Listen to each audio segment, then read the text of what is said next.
সিঙ্গাপুরে চিকিৎসাধীন অবস্থায় মারা গেলেন ইনকিলাব মঞ্চের আহ্বায়ক শরীফ ওসমান হাদি।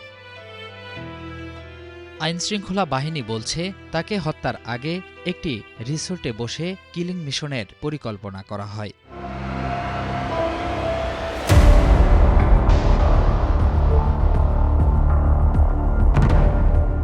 সাভারে গ্রিন জোন রিসোর্টে ওসমান হাদিকে হত্যার প্রধান আসামি নিষিদ্ধ সংগঠন ছাত্রলীগের সাবেক নেতা ফয়সাল করিম মাসুদ, সঙ্গে বান্ধবী মারিয়া, সহযোগী আলমগীর সহ আরও ৩ জন।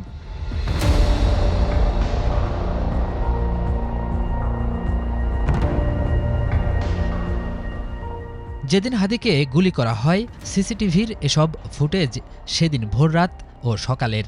রিসোর্টটিতে ৩.৫ ঘণ্টা অবস্থান করে ১২ ডিসেম্বর সকাল ৯টায় বের হন তারা। আমাদের যে রিসোর্টের নাম্বারটা আছে ওইখানে তো সবাই রিজার্ভেশন দেয়। পরে ফোন দিয়ে আমাদের যে পুরাতন ম্যানেজার ওনাকে খুঁজতেছিল। তো পরে আমি বললাম যে উনি নাই, যে এখন আমি আসি নতুন। পরে বলছে পুরাতন কে আছে। পরে সিএমের নাম্বার দিয়ে দিলাম। পরে সিএমের সাথে কথা বলে ওই রিজার্ভেশন দিল। রিসোর্টের স্টাফ হাবিবুর রহমান সিয়াম স্টার নিউজকে জানান, এখানে ৭ মাস ধরে কাজ করছেন তিনি।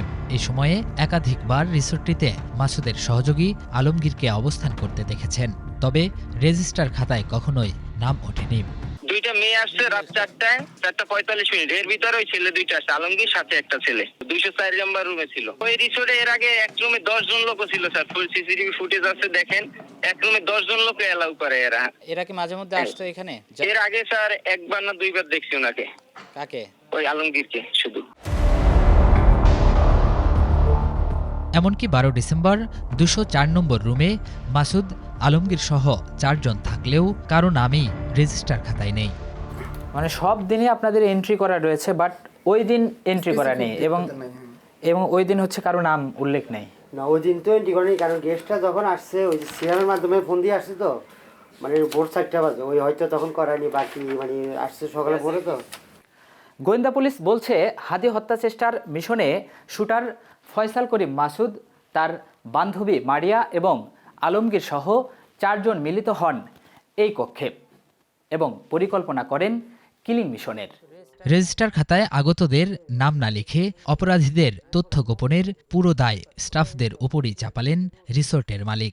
রেজিস্টার তো দিয়েছি মেনটেন করতে, এখন ওরা ওই দিন কেন মেনটেন করে না? আর আসছে তো ভোরে, আবার আমাদের রেজিস্ট্রেশন ফর্মও আছে, একটা সিঙ্গেল ফর্মও আছে। এখন ওই আসলে এটা টোটালি গেস্টটা হ্যান্ডেল করেছে সিয়াম। সিসি ক্যামেরা ফুটেজ দেখেছে আইন শৃঙ্খলা রক্ষা বাহিনী, সব বাহিনী। ওনারা দেখেছে যে সিয়াম এর সাথেই কথা বলেছে এবং সিয়ামে ডিল করেছে।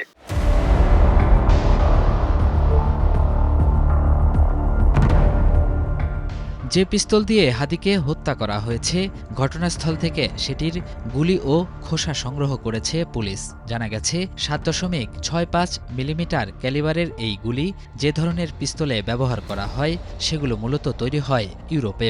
এটি নিয়ন্ত্রণে সহজ ও কাছাকাছি দূরত্বে বেশ কার্যকর। নিরাপত্তা বিশ্লেষকদের মতে, ফ্যাসিস্ট শেখ হাসিনা সরকারের আমলে অপরাধীদের হাতে আসে এসব অস্ত্র।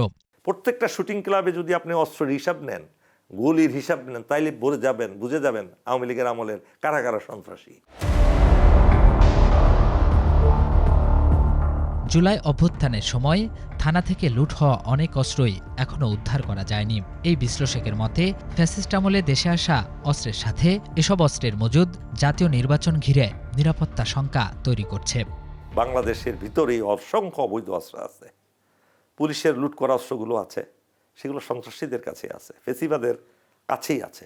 সেই অস্ত্র তারা ব্যবহার করছে এবং যারা ব্যবহার করছে তাদেরকে ট্রেনিং করানো হয়েছে বিভিন্ন শুটিং ক্লাব থেকে। এই শুটারও কিন্তু তাদেরই একজন, এবং সে পয়েন্ট ব্ল্যাঙ্ক রেঞ্জে মানুষ মারতে পারে। সে দেখেন চলন্ত অবস্থায় একজনকে হাদিকে এখানে গুলি করে দিল, সেই গুলি একদম মাথার ব্রেন নষ্ট করে দিয়েছে তার। তবে পুলিশ বলছে, অপ্রীতিকর পরিস্থিতি এড়াতে সতর্ক রয়েছেন তারা। যে নিরাপত্তা পরিকল্পনা সেটা আমরা গ্রহণ করেছি এবং সে অনুযায়ী আমরা প্রয়োজনীয় তৎপরতা অব্যাহত রেখেছি। অবৈধ অস্ত্র উদ্ধার ও আইনশৃঙ্খলা পরিস্থিতি নিয়ন্ত্রণে গত শনিবার থেকে শুরু হয়েছে অপারেশন ডেভিল হান্ট ফেজ 2। যৌথ বাহিনীর নেতৃত্বে দেশব্যাপী বিশেষ এই অভিযানে এ পর্যন্ত গ্রেপ্তার করা হয়েছে ৪,২৩২ জনকে। Sohel Rana, star news, Dhaka.